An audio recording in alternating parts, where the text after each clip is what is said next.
ಅದರಂತೆ ನಮ್ಮ ಕಾಳಿಂಗರಾವ್ ದಣಿಯವರು ತಮ್ಮ ಒಂದೊಂದು ಮಾತನ್ನು ಆಡಬೇಕಂತ ಅವರನ್ನು ನಾನು ಬೇಡಿಕೊಳ್ತೇನೆ.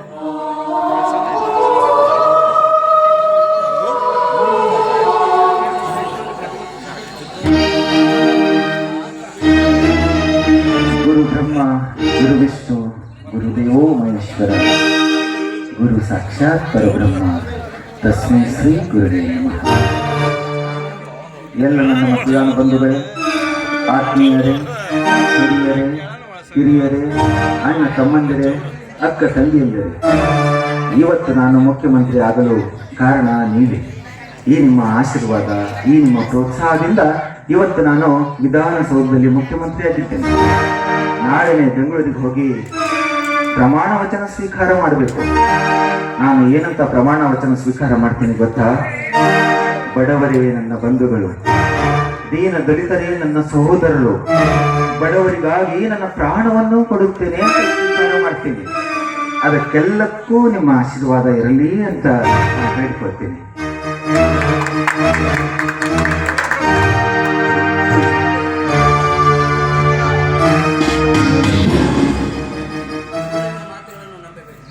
ಸುಳ್ಳು ಇವನು ಮಾತು ನೆನ್ನೆಬೇಡಿ.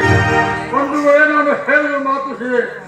ಈ ಕಾಲಿಗೆ ನಾವು ದುಷ್ಟ ವಂಚಿಕ ನೀಚ ಗೋಮುಖ ಉಡಾಟದಲ್ಲಿ ವಿಷಾದಕ ಮಾತಾಯಿಗಣ್ಣ ಇವನು. ವೀರಭದ್ರ, ನಾನು ಯಾರು ಎಂದು ತಿಳಿದುಕೊಂಡು ಮಾತನಾಡು. ಈಗ ನಾನು ಬರೀ ಕಾಳಿಂಗರಾವ ಅಲ್ಲ, ಈ ದೇಶದ ಮುಖ್ಯಮಂತ್ರಿ ಕಾಳಿಂಗರಾವ ಅಂತ. ನಾನು ಮನಸ್ಸು ಮಾಡಿದರೆ ನಿಂತ ಜಾಗದಲ್ಲಿ ನಿನ್ನನ್ನು ಸಾಯಿಸಬಹುದು. ವಿಚಾರ ಮಾಡಿ ಮಾತನಾಡು. ಚೆನ್ನಾಗಿ ಅರಿತುಕೊಂಡಿದೆ ಕಾಳಿಂಗ. ನಾಳೆ ನೀನು ಕನ್ನಡ ಜನತೆಯ ಮುಂದೆ ಮುಖ್ಯಮಂತ್ರಿಯಾಗಿ ಪ್ರಮಾಣ ವಚನ ಮಾಡುವ ಸತ್ಯವಂತ ನೀನು. ಆದರೆ ನಿನ್ನ ಚೈತ್ರದಲ್ಲಿ ನೀನೊಬ್ಬ ಕಲೆಗಾರ, ಕಟಕ, ಕಳ್ಳ, ಕಾಮುಕ. ಕಾಳಿಗ, ಭಂಡತನದ ಗುಂಡಾಗಲಿ ಬದುಕುವುದು ನೀನು. ಬರುವರ ನೋಡು ಮುರಿದು ಹಸಿದ ಹೊತ್ತಿಗೆ ವಿಷ ಹಾಕಿದಿ. ನಂಬಿದರ ಕುಕ್ಕಿ ಕತ್ತರಿಸಿ ಕಣ್ಣಿಗೆ ಕಾಣುವ ಯವನಾದ ಹೆಣ್ಣುಗಳು ಭೋಗಿಸಿ ಶ್ರೀಕುಲಕ್ಕೆ ಕಲಗೆ ತಂದಿ ಈ ಗಾದಿ ಬಚ್ಚಿ ಹುಟ್ಟು ಮುಖ್ಯಮಂತ್ರಿಯಾಗಿ ಮುಗಿದ ಕನ್ನಡ ಎದಿಗೆ ಒದಗಿ ಹುಟ್ಟಿವಿ.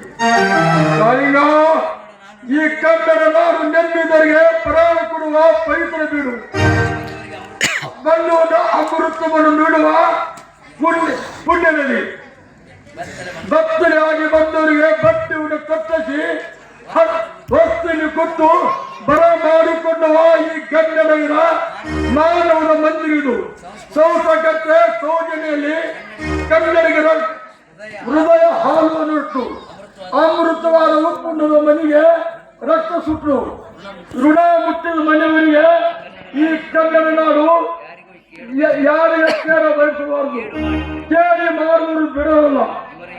ಇಂಥ ಪುಣ್ಯ ಭೂಮಿಯಲ್ಲಿ ನಿನ್ನಂತ ಪುಸ್ತಕರು ಕಟಕರು ಈ ಕನ್ನಡದ ಬೋಟಿನ ಮೇಲೆ ನಿನ್ನ ನೆರಸ ಬಿಟ್ಟು ನಿನ್ನ ನೆರಸು ಬೀಳಬಾರದೆ.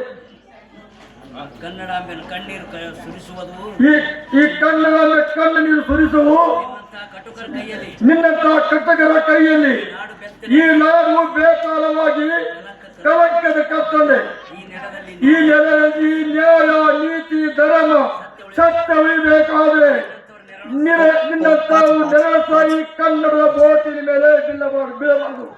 ಅದಕ್ಕಾಗಿ ನಾನು ಕನ್ನಡ ಕಡಗಿರುವುದು ನಿನ್ನ ಬೇಸಿಗೆ ಹೊರಟಿರುವೆ.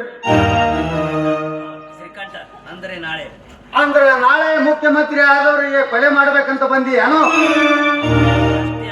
ಹೌದು, ಅವನು ಅಷ್ಟೇ ಅಲ್ಲ, ಅವನ ಎಂಜಲ ತಿಂದು ಬದುಕು ಭಂಡ ಸರ್ಕಾರದಲ್ಲಿ ಪುಂಡ ಅಧಿಕಾರ ಆಗಿ ಇರುವಾಗ ನಿನ್ನ ತಾಯಿಗಳು ರುಂಡವನ್ನು ಕಡಲಕ್ಕಾಗಿ ಹೊರಟಿರುವೆ. ಏನ್ ಹೇಳ್ತಿದ್ದೆ ನೀನು? ಅರೆಸ್ಟ್ ಮಾಡಿ ನಾನು ಮುಂದೆ ಯಾರಾದ್ರೂ ಹೆಜ್ಜಿಟ್ಟಿದ್ರೆ ಅವರ ರುಂಡ ಕತ್ತರಿಸಿ ಅವರ ಮನೆಗೆ ಕಟ್ಟಿ ಇನ್ಸ್ಪೆಕ್ಟರ್ ಶ್ರೀಕಾಂತ್, ನೀನೊಬ್ಬ ಪೊಲೀಸ್ ಅಧಿಕಾರ ಆದರೆ ರಕ್ಷಣೆ ಮಾಡಬೇಕಾದವರು ಭಕ್ತರಾಗಿ ನಿಂತಾಗ ಜನತೆಗೆ ಯಾರು ರಕ್ಷಣೆ ನೀಡಬೇಕು? ಇನ್ಸ್ಪೆಕ್ಟರ್, ಹೆತ್ತ ಹಾಲು ಕುಡಿಸಲಾಗಿ ಬಿಟ್ಟು ವಿಷ ಕುಡಿಸಿದಾಗಲೇ ಹುಟ್ಟದ ಕೂಟ ಬದುಕಬಲ್ಲದೆ ಕಾನೂನ ಕಣ್ಣ ಕರೆದ್ರು ಕಟಕರ ಕೈಯಲ್ಲಿ ತುಳು ಸಿಕ್ಕಿರುತ್ತೆ. ಕಣ್ಣ ಕಂಡ್ರೆ ಕಾನೂನ ಕಣ್ಣ ಕಟ್ಟಿ ಕುಚ್ಚಲು ಕತ್ತರಿಸುವ ಖಾಕಿ ಬಟ್ಟೆ ಉಟ್ಟು ಕರ್ತವ್ಯ ಮತ್ತು ನಿನ್ನಂತ ಅಧಿಕಾರಿಗಳ ಕೈಯ ನನ್ನ ಮುಗಿಸಿದಾಗಲೇ ರೀತಿಯಲ್ಲಿ ಬದುಕುವುದು ನ್ಯಾಯ, ನೀತಿ, ಧರ್ಮ. ಅದಕ್ಕಂದು ಏನ್ ಮಾಡ್ಬೇಕಂದ್ರೆ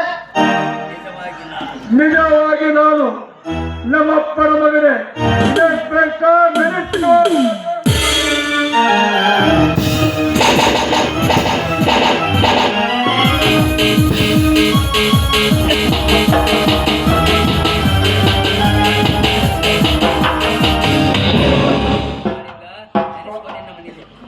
ಕಾಳಿಂಗ ನೆನೆಸ್ತಾ ನಿನ್ನ ಮನೆ ದೇವರನ್ನು.